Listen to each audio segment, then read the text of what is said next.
Hi everyone, I am very happy to welcome you all to Dr. JJ's Virtual Academy of Commerce. In this video, I am going to take you through a problem which involves the preparation of cash flow statement as per Indian Accounting Standard 3.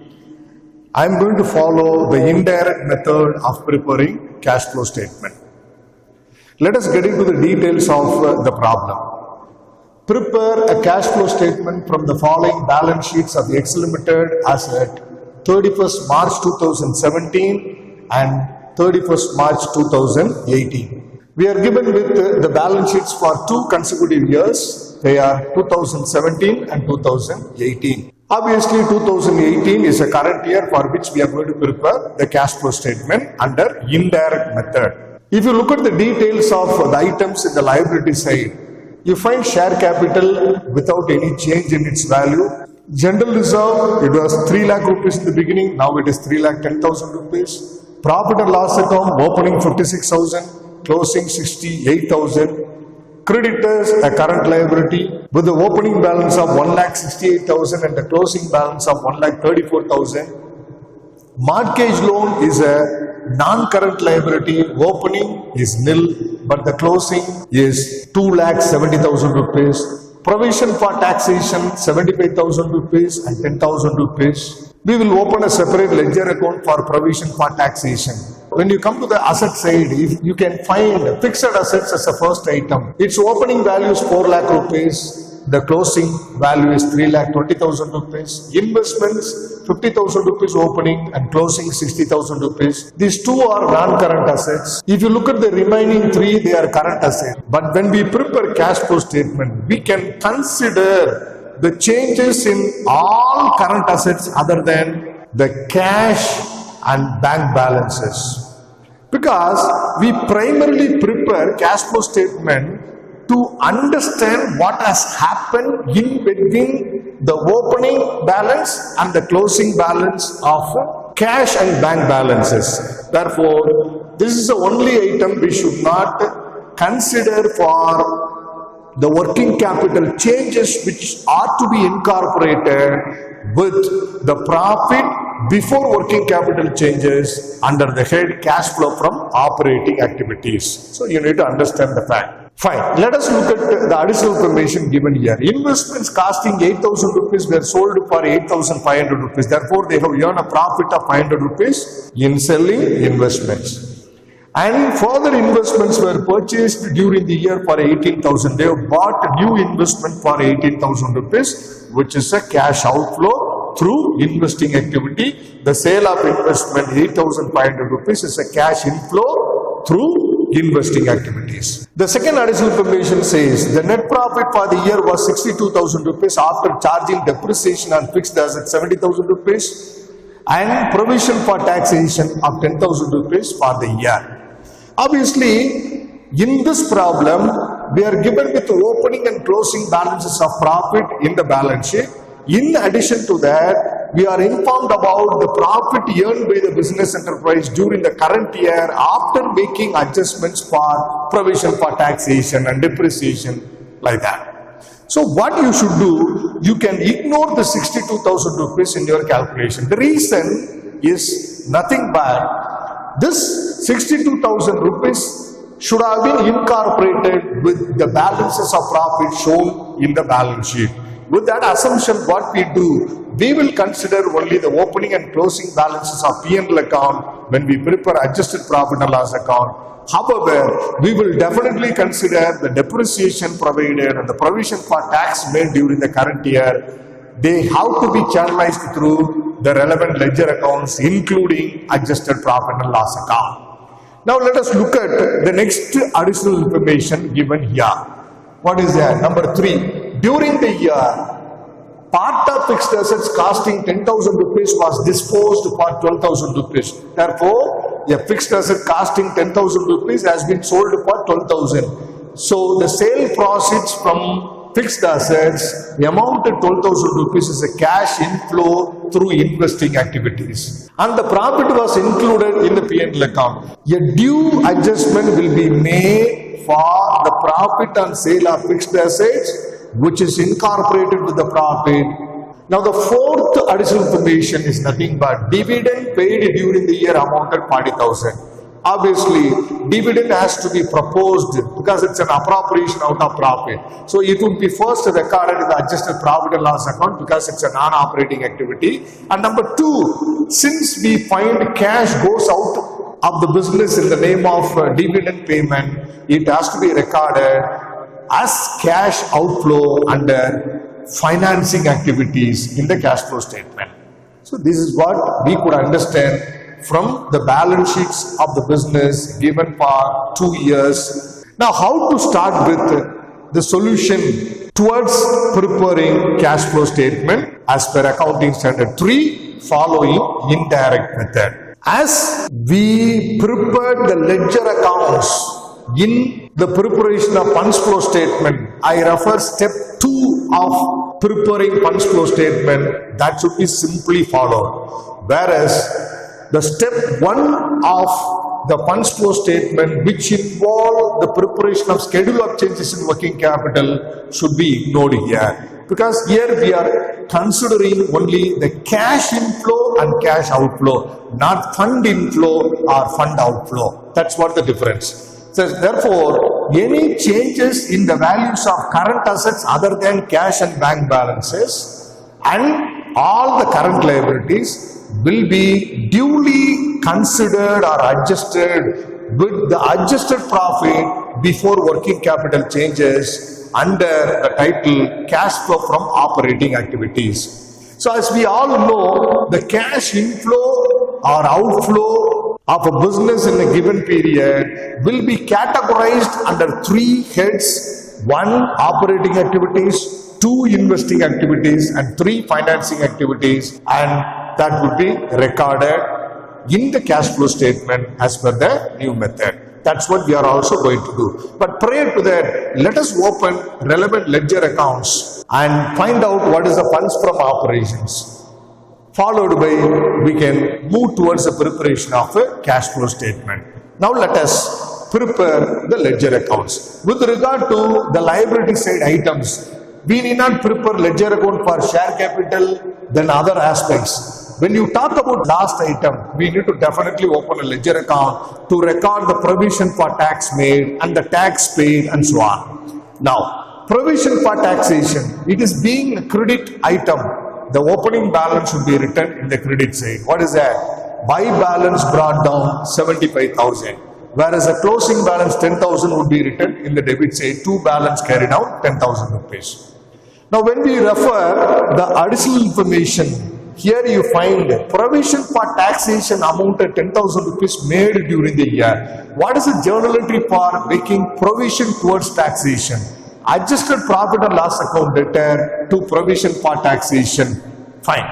See, that's what recorded by adjusted profit and loss account. Now, if you look at the details of this ledger, we have already recorded the opening balance 75,000. Now we have transferred 10,000 rupees from profit and loss account towards this account. So 75,000 plus 10,000, the total should become 85,000, and the same has to be the closing balance in the ledger if no other activity is carried out or no other transaction is carried out in relation to provision for taxation. So we could expect the closing balance of 85,000 rupees. But what is the actual closing balance? It is only 10,000 rupees. Therefore, we could understand that 75,000 rupees has gone out of the provision for taxation account. That is why the closing balance has come down to 10,000 rupees. So 85,000 expected closing minus actual closing 10,000. The missing 75,000 is nothing but tax paid. What is the journal entry for payment of tax? Provision for taxation account debtor to cash account. Very simple. So tax paid. This 75,000 rupees tax paid will be duly adjusted under operating activities. Fine. Regarding assets, we can very well open fixed assets and investment account. Investment account could be opened in this problem because you find purchase of investment, then sale of investment with the profit. So there are a few items which could be very well understood if you prepare investment account separately. That's the real idea behind it. Now let us first prepare fixed assets account. What is the opening balance? 4 lakh. What is the closing balance? 3,20,000 rupees. Fixed assets being an asset, it is a debit balance. Therefore, you write the opening balance in the debit side of the ledger. To balance brought down 4 lakh rupees. By balance carried down 3,20,000 rupees. So we have recorded opening and closing balances. Let us look at the additional information in relation to fixed assets. Look at the third additional information. During the year, part of fixed assets costing 10,000 rupees, part of fixed assets costing 10,000 rupees was sold or was disposed for 12,000 rupees and the profit was included in the P&L account. So therefore, let us now pass journal entry for sale of fixed assets first. Then we will pass a separate journal entry for the profit in sale of fixed assets. What is the entry for sale of fixed asset? Cash account debtor, debit what comes in. To fixed asset, credit what goes out. So we have followed the rule of real account exactly in the transaction for preparing a journal. So cash account debtor to fixed assets account 12,000. That's what recorded here. Fine. Now the profit element of 2,000 rupees should be transferred to profit and loss account. What is the journal entry? Fixed assets account debtor to adjusted profit and loss account. Fine. 2,000 and that is also recorded. Now any other aspect in connection with the fixed assets account? Yes, you find depreciation amounted 70,000 rupees provided on fixed asset during the current year. What is the journal entry for providing depreciation? Adjusted profit and loss account debtor to fixed assets account. The moment you credit fixed asset in the journal entry, the value of fixed asset will come down. Fixed asset is a debit balance. If you credit fixed asset, obviously the balance of fixed asset or value of fixed asset will come down. This is the idea in accounting. Therefore, adjusted profit and loss account debtor for depreciation 70,000 rupees to fixed assets account. Now, if you close the ledger account of fixed assets, it is tallied with a total of 4,02,000 on either side. Now, let's move to open investments ledger account. This is being an asset, you write the opening balance in the debit side, closing balance in the credit side. To balance brought down 50,000, by balance carried down 60,000 rupees. Fine. We have sold investment costing 8,000 for 8,500. Therefore, let us first pass journal entry for sale of investment. Cash account debtor to investment account 8,500, 8,500. We have recorded. Now, let us separate the profit element of 500 rupees in the sale of investment and transfer it to the profit and loss account. Investment account debtor to adjusted profit and loss account 500. This is for transferring profit from investment account to adjusted profit and loss account. Good. In addition to the information related to sale of investment, we were informed that they have also purchased investment for a value of 18,000 rupees. What is the journal entry for purchase of investment? Investment account debtor to cash. Cash goes out, that is why it is credited. So to cash 18,000. Fine.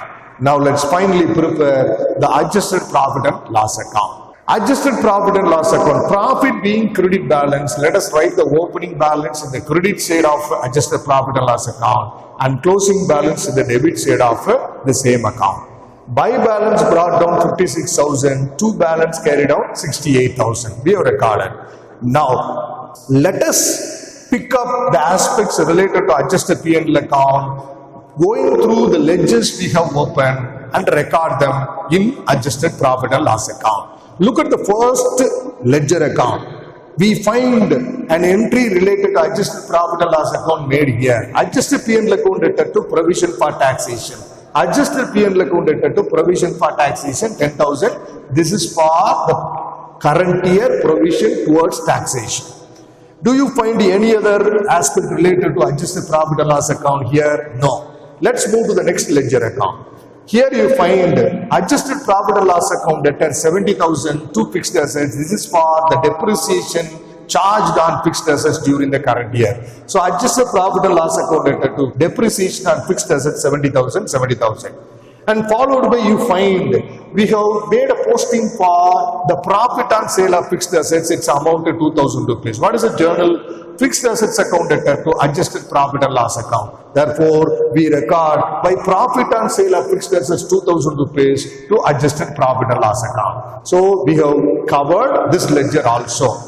And the next ledger is nothing but investment. Do we find any entry in relation to adjusted profit and loss account in the investment ledger account? Yes. There is a profit element of 500 rupees on the sale of investment that would be recorded here. What is that? Investment accounted to adjusted profit and loss account. So by profit on sale of investment 500 rupees to adjusted profit and loss account. Fine. Now let us go through the liability side to find is there any item which will have impact over the profit, and that would be duly recorded. If you look at the items in the liability side of the balance sheet, you find general reserve. That's the only item. If you look at the other items, they don't have a direct impact over the profit and loss account. So general reserve, yes, it is also increased by 10,000. It means that during the current year, the business has transferred 10,000 rupees of profit towards general reserve. This is a non-operating activity, and therefore we record it as what? To transfer to general reserve 10,000 rupees. Now let us go through the asset side. Is there any intangible assets? If we find intangible assets, we should further look at the details like is there any decrease in the value of intangible assets and so on. If you look at the items that are available in the asset side of the balance sheet, we don't find items like goodwill, patents, things like that. We don't find. Let's go through the additional information. Fine. Regarding the first additional information, we have earned a profit of 500 rupees in the sale of investment, which is already recorded, because it has been channelized through investment account. And the next one, it is with regard to depreciation 70,000 rupees, and that is also recorded there. Provision for taxation made 10,000 rupees. It is also channelized through provision for taxation account and recorded in the adjusted P&L account also. And regarding profit on sale of fixed assets 2,000 rupees, it is already channelized through fixed assets account, and the same has been recorded in the adjusted profit and loss account. What is this? Dividend declared and paid amounted 40,000 rupees. The dividend which is proposed is a non-operating activity, and therefore it has to be first recorded in the adjusted profit and loss account. What is that? To dividend declared 40,000 rupees. Fine? It's all done. If you now close the adjusted profit and loss account, you find a balancing figure amounted 1,39,500 in the credit side of adjusted profit and loss account, which is nothing but funds from operations or adjusted profit before working capital changes in relation to the cash flow statement. That's what. Now let us get into the final stage of preparing cash flow statement as per accounting standard 3, and as I said, we are following indirect method. Make it very simple. There are 3 categories of cash inflows and outflows. The first category is cash flow from operating activities. Cash flow through the main operation of the business, and that's what we are going to record under that. Fine. The first one, cash flow from operating activities. Let us write the funds from operations or the adjusted profit before working capital changes under this. That's the first item. So profit before working capital changes 1,39,500. Now with that, let us do adjustments for changes in the values of current assets and current liabilities. Please understand. These are all the 4 aspects we need to understand when we talk about incorporating or doing adjustment for changes in the values of current assets and current liabilities with the adjusted profit. What is that? If you find increase in current asset in cash flow statement problems, what is that? It stands for decrease in cash. A good example. If you find increase in the value of stock, what is that? You have bought new stock, therefore assume that cash has gone out. So if you buy new stock, the stock position goes up, whereas cash goes out. That's what the understanding. You apply the same principle for all the current assets. Increase in current asset leads to decrease in cash. And similarly, decrease in current asset If you find decrease in the value of one current asset stock, what is that understanding? You sold stock and that is why stock position has come down and in turn you have collected cash. So it stands for cash inflow. So decrease in current asset leads to increase in cash. You understand? And what about current liability? Increase in current liability stands for increase in cash. Assume that there is an increase in sundry creditors. What you can understand? The increase in sundry creditor could stand for what? Increase in cash position. It has brought in cash. When liability goes up, what you can understand? Money comes in. So increase in current liability stands for cash inflow. Decrease in current liability stands for cash outflow. When you pay your creditor, the creditor balance will come down. The amount due to creditors will come down. That means what? You paid them a portion of the amount due to them, and that is why cash has gone out. So decrease in current liability leads to decrease in cash. That means cash outflow. So if you find decrease, that is cash outflow. If you find increase, that is cash inflow. The same rule has to be applied for the remaining two as well. Now, let us understand what has happened with regard to the stock position. The stock opening 2,40,000, closing it has come down by 30,000 rupees. Decrease in a current asset leads to increase in cash position. That means it's a cash inflow. See? Decrease in stock is a cash inflow, 30,000. That is why it is written without bracket. If it is written within bracket, it is cash outflow. If an amount is written without bracket, what is that? You should understand. It stands for cash inflow. What about the next current asset? It is sundry debtors. Opening 2,10,000, closing 4,55,000. What is the meaning? There is an increase in the current asset named sundry debtors. It is valued 2,45,000. That should stand for cash outflow, and that's what recorded there. Don't worry about the cash here. What about the next one? Creditors. That's a current liability. We find there is decrease in the value of creditors, amount at 34,000. Decrease in the current liability stands for cash outflow. That's why 34,000 is kept within bracket. Now you find the result of all these amounts. It comes to 1,09,500. That's a negative figure, and that's what cash outflow through operations. That's what cash flow from operations with a negative figure, 1,09,500. With that figure, we have to deduct the tax paid. This figure is being a negative balance.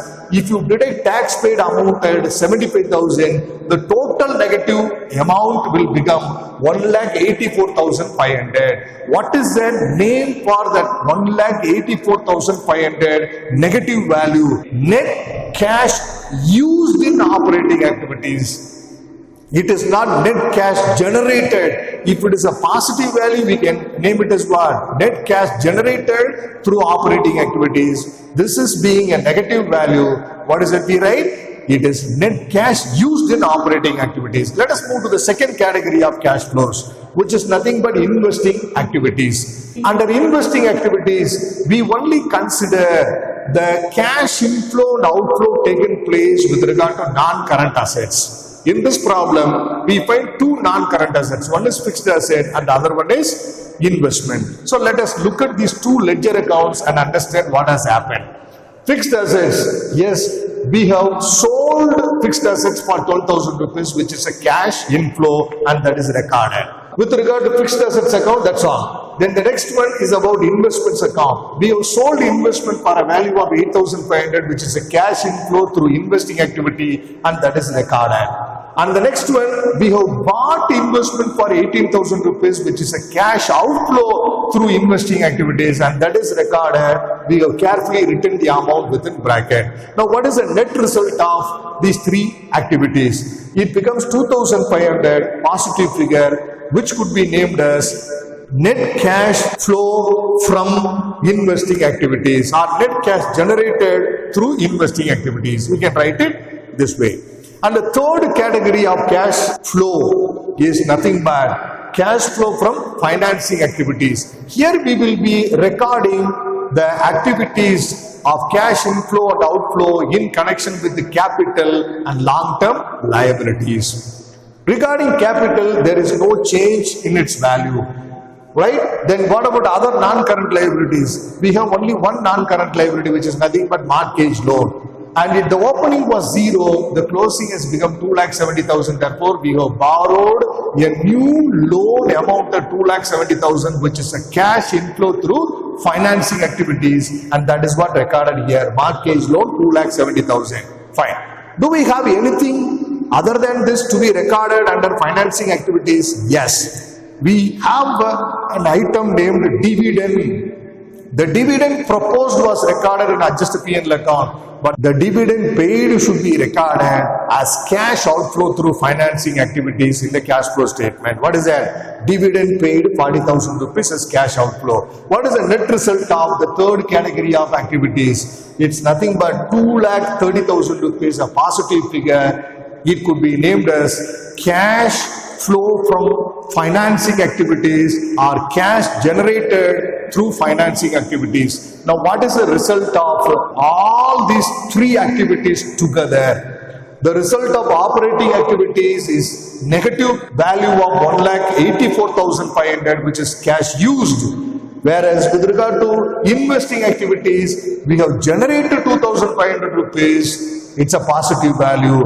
With regard to financing activities, we have generated an amount of 2,30,000 rupees. If you club all these three figures, you get the balance of 48,000 rupees. That's nothing but net increase in cash held by the business. What is that? This is the net increase in cash held by the business during the current year 2018. Since I don't have space over there, I have continued the working here. Please understand.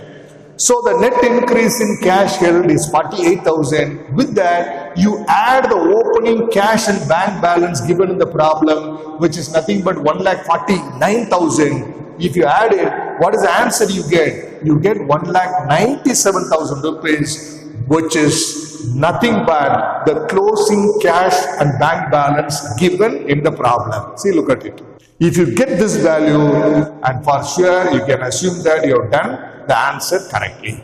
The link for cash flow analysis playlist is given in the description of this video. I recommend you to watch those videos as many times as required for you to understand the concept. Right? Thanks for your time to watch this video. Bye for now, everyone. Good luck.